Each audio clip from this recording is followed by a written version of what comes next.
Let's take a spring day trip from Seattle to the Skagit Valley Tulip Festival.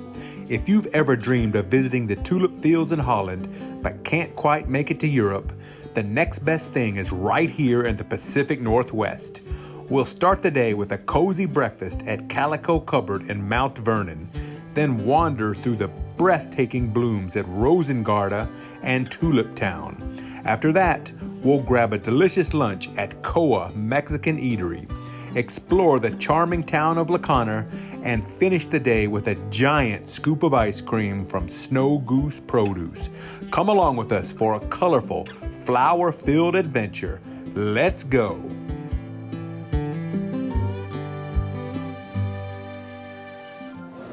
All right, welcome to Calico Cupboard here in Mount Vernon.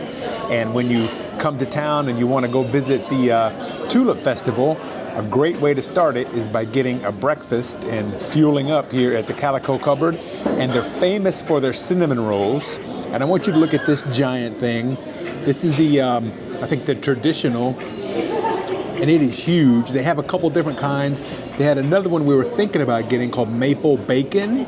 But our server, Liliana, she recommended the traditional. She said it's the best. And then we have an egg dish. We have, this is called migas. And it's, I think, 3 scrambled eggs mixed with some other things. We have some tortillas, some avocado, some sour cream, and some tomato. They have lots of stuff from the bakery. Their scones look great. They have a lot of different breakfast items. They have omelets and things like that. Coffee, they have like espresso type drinks, cappuccino lattes and things like that. I got just plain drip coffee. Free refills, at least I think they're free. I got a refill, I'm pretty sure it's free. And yeah, so it looks outstanding.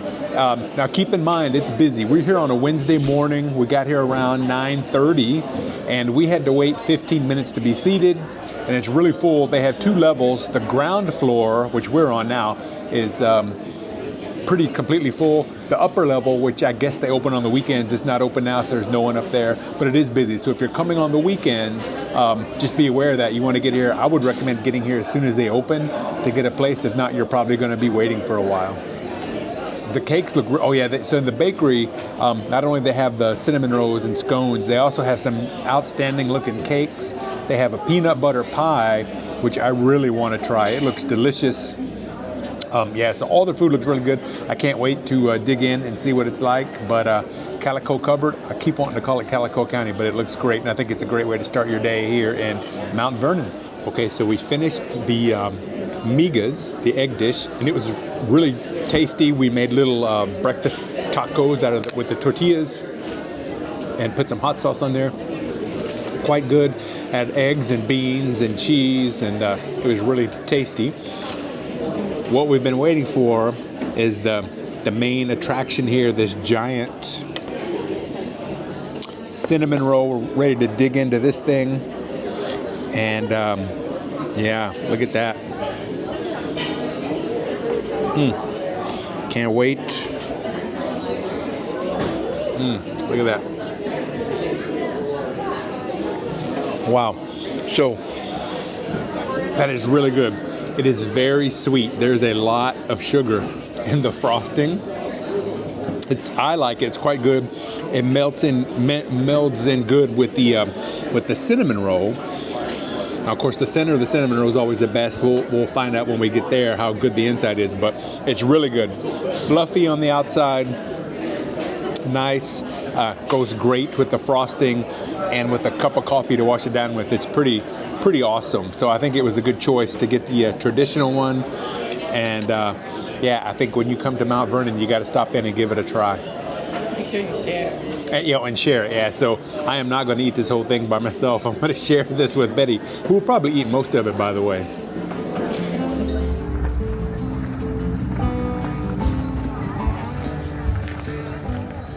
All right, guys, welcome to the Rosengarde here in Mount Vernon, and it is an absolutely spectacular day.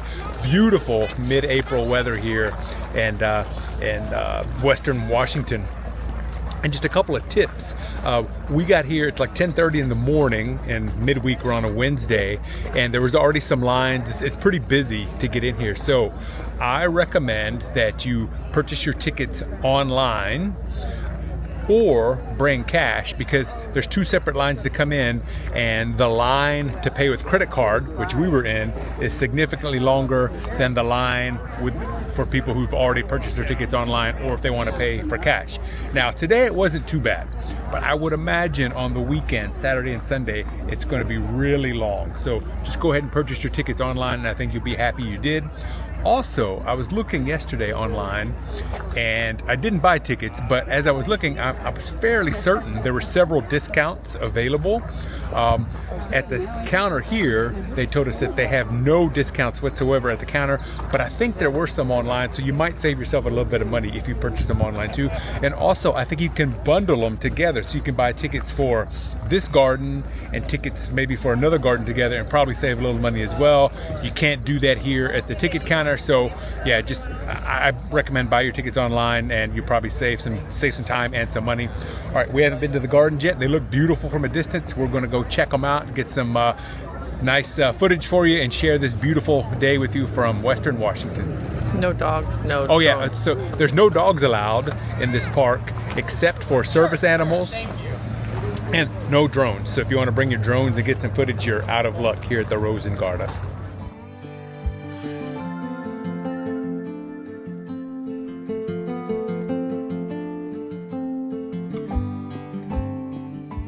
All right, guys, so here at the Rosengarten, they have 50 acres of fields planted of tulips and daffodils. So the daffodils are coming to an end, but the tulips are right in the middle of full bloom.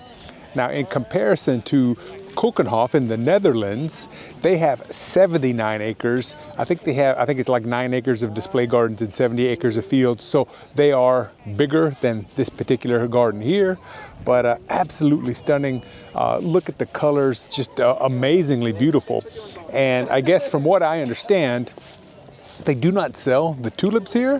They let them, or the daffodils, they let them just grow up and die. And then they come through and harvest the bulbs, and the bulbs are sold and I guess shipped all over the world. But this is a huge destination. People come from all over the world to visit this place in the middle of spring here in mid-April. It's absolutely beautiful. And like I've said previously, we're here in the middle of the week on Wednesday, and it's very busy. So on the weekend, it's going to be really busy. So just come prepared for that, and I think you'll have a great time. All right, so this is the North American version of the famous Keukenhof Gardens in the Netherlands, where they have beautiful tulip fields, tulip arrangements. And so this is kind of, I guess, the United States version of that. I believe this is they call it a tulip festival, so there's several gardens around. I think they say it's the biggest tulip festival in North America, but it compares with Keukenhof if you've been there before, except those gardens we were at many years ago, and as I recall, most of the walkways were paved, so you didn't have to worry too much about mud. But here, now we've got a nice day, it's nice and dry, but it does rain a lot here, so you could have the potential of walking through mud, so you want to bring shoes that you're not afraid to get muddy at here, and dress in layers, because you never really know what the weather's going to be like here in Washington as well. Just a couple tips for you. Okay, so I told you that you can't come in, you can't leave, go have lunch and come back or whatever, but they do serve food here, and you can look, so it's almost 1 o'clock, and you can see how long the line is to order food. They have hamburgers, hot dogs, things like that. It is not cheap, so I don't remember exactly the prices. We have some footage of the prices, we'll put that on there, but it seems like a hamburger was like $15 if I'm not mistaken, so it's not cheap. May have been more than that, actually. But they have a lot of picnic tables, and you can bring your own food with you. So we've seen people eating, they had like stuff they packed from home, or stuff they brought from from like Subway and stuff like that. So you can bring your own food, have a nice picnic lunch here.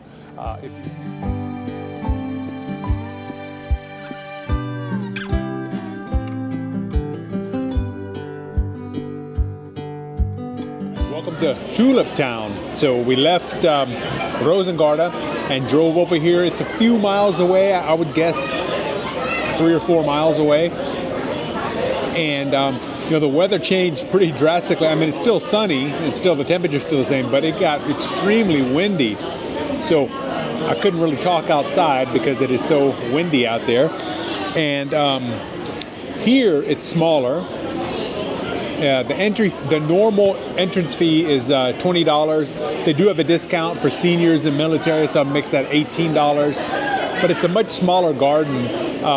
It's only 30 acres as opposed to 50 acres at the other location. And they have a much smaller, like manicured garden area. So it's not quite as, it's not, in my opinion, not nearly as impressive as the other place. They do have a tractor, so you can ride in a trailer by a tractor to go around the garden if walking is difficult for you. But it seems like it would be hard to get up onto the trailer. So if you can't walk, I would think it would be difficult to get on there anyway.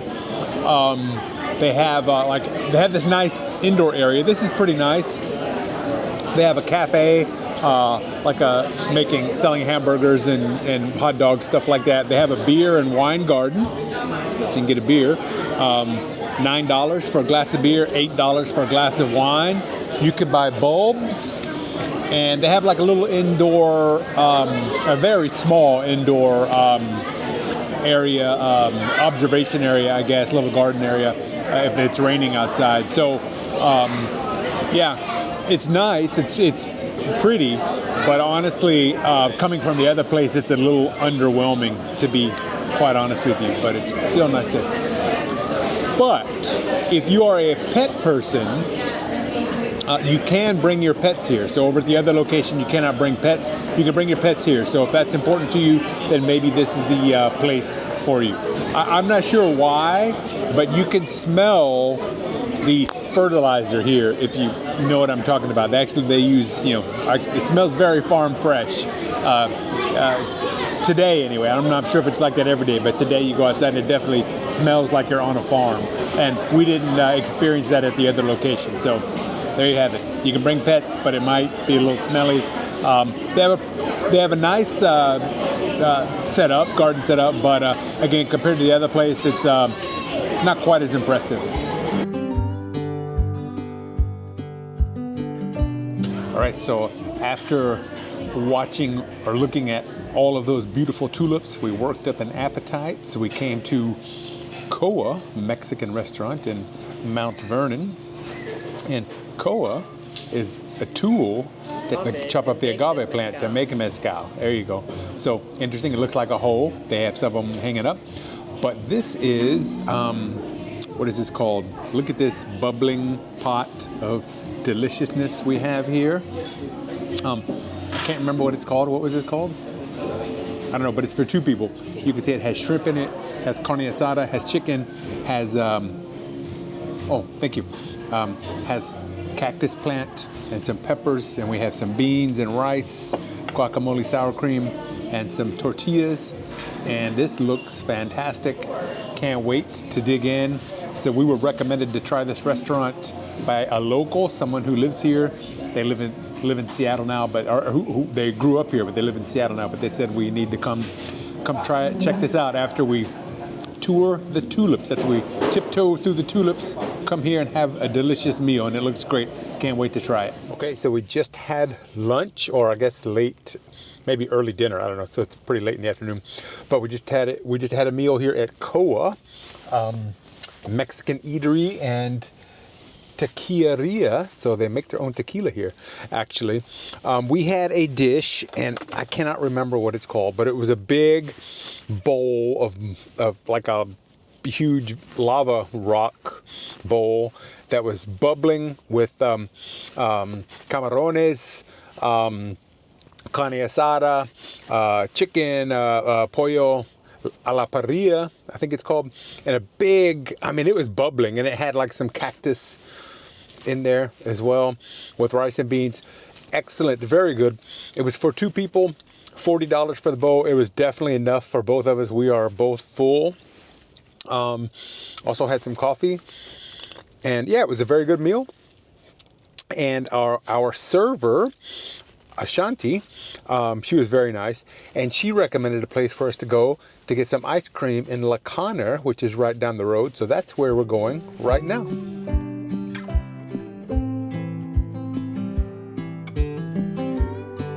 All right, so we drove up, I guess, about 10 miles to the town of La Conner, which is right here as the Skagit River flows into the Puget Sound, and a really cute little town right here on the coast of the Puget Sound. A lot of nice looking bars and restaurants, and there's a museum and things like that. A really cool place to come. And I think when you've hit the tulip fields, when you're finished with that, I mean, this would probably be a nice place to stay, actually, if you're coming into town to spend a night or two here. But definitely, at least after you're finished, come by and spend an hour or so here walking through the town and just checking it out. But it's pretty interesting. Okay, so as we stroll along here in La Conner, there's some really cool shops here, and a lot of them are on the National Register of Historic Places. So really cool place for a historian to just ramble through and look at all the buildings. But this park I want to talk to you about, they call this Dirty Biter Park, and they've got a little statue of this weird looking dog here.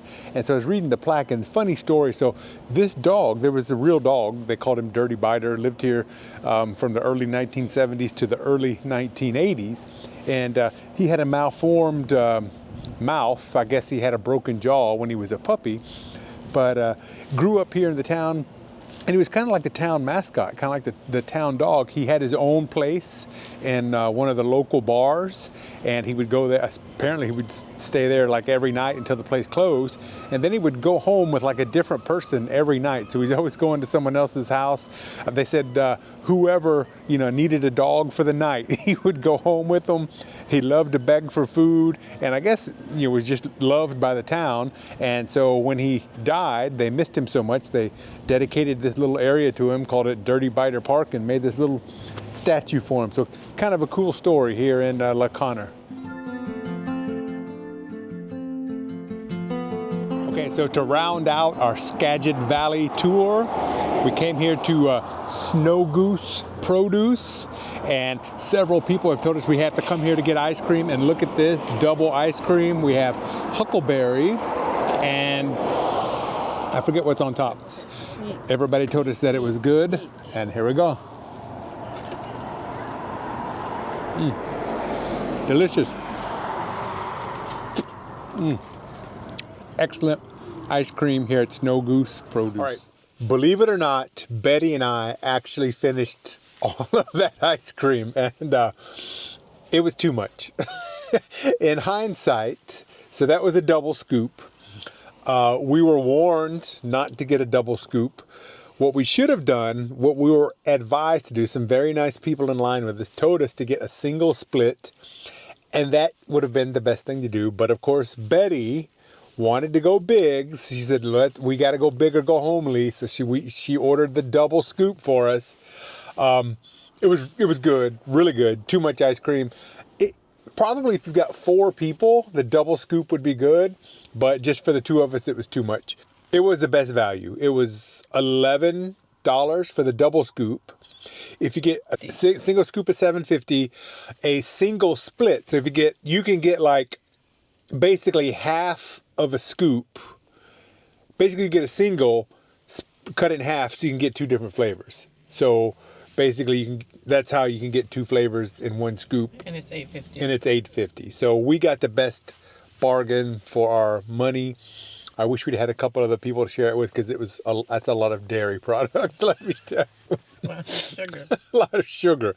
It was good, though. And the waffle cones that they're making right there are very good. All of the ingredients, I really like this place. All the ingredients come from local Pacific Northwest places, some in Oregon, a lot of it here in Washington, some in the islands out in the Puget Sound. So it was really good place. So we had a good time here.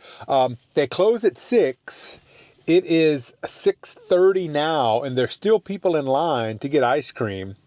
And they aren't running anyone away. So I don't know, I'm not sure when they actually close the door. They're supposed to close at 6, but they're still serving ice cream now because they have people waiting. So Anyway, I was told that we waited about 30 minutes to get our ice cream. I was told that sometimes you have to wait a lot longer than that in the peak season. Again, this is Wednesday in the middle of the week in April, so probably on the weekend it's probably a lot busier. Northwestern region of the United States, you can get some, like huckleberries, kind of a delicacy, I guess. You can get some really good huckleberry ice cream, and this was good, but it wasn't the best huckleberry ice cream I've ever had, to be honest with you. The other flavor was really good. It was, I can't remember what it's called, but it was like coffee, chocolate, and pecans, and that was really good. I tell you what, I wish we'd had more of that. And that's what the server said. She said that was her favorite kind. And it was a very good recommendation. And it was a very good recommendation. So, yeah, I think when I get huckleberry, I'm actually in Spokane, Washington, eastern part. They have some really good huckleberry products. So, anyway, so that was our report from Snow Goose Produce Shop.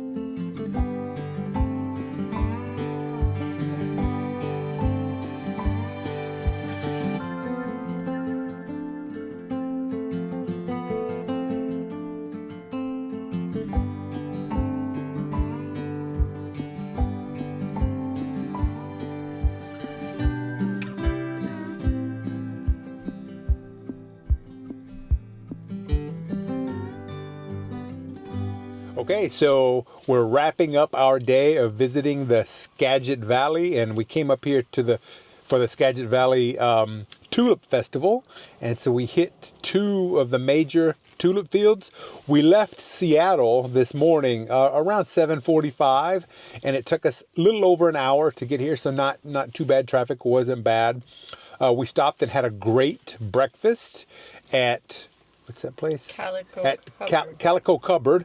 Excellent, really good breakfast. Highly recommend that. They have 2 locations actually. They have one in LaConner, and the other one in.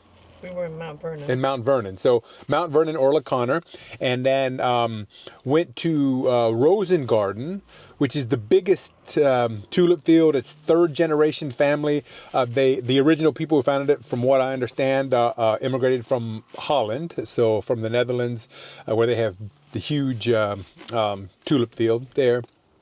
And it was really impressive. Huge, a big area, really nice. And then we went to, left there, we went to Tulip Town. So we went to 2 of them. And I got to be honest with you, for me, 1 would have been enough. I think if you're really into gardening, into flowers, and into tulips, then you might want to hit more than 1. But for me, 1 was enough. So we left Rosengarten and went to Tulip Town. And honestly, to me, it wasn't quite as nice. It's not as big. It just wasn't as impressive. The price was the same. Now, Tulip Town, if you have a dog and you want to bring your dog with you, you can take it there, but you cannot take it to Rosengarten. All right, so if you like this video, please give us a thumbs up. Leave a comment. Let us know where you like to see tulips or flowers at, and consider subscribing to our channel. Doesn't cost anything to subscribe to us, and share this video with the flower lover in your life. All right, so thanks for joining us, and we'll see you next time.